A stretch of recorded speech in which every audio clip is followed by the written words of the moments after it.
వెళ్ళి ఒకరోజు ప్రార్థన చేస్తుంటే ప్రభు నాకు ఒక దర్శనం ఇచ్చాడు.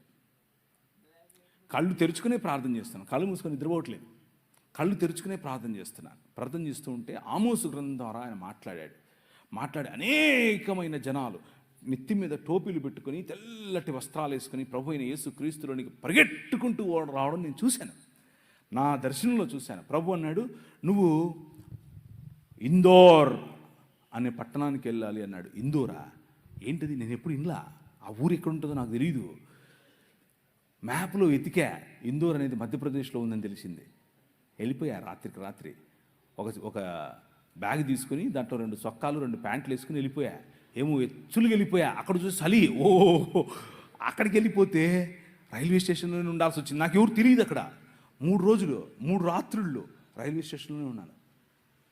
రైల్వే స్టేషన్లోనే ఉండి సువార్త పరిచర్య చేస్తూ ఉంటే మోకాళ్ళ మీద ప్రార్థన చేశాను. ప్రవ్వా ఏంటి తుమ్ జాతా హై మై ఆతా హై, ఇంతే వచ్చు నాకు, అంతమించేం రాదు.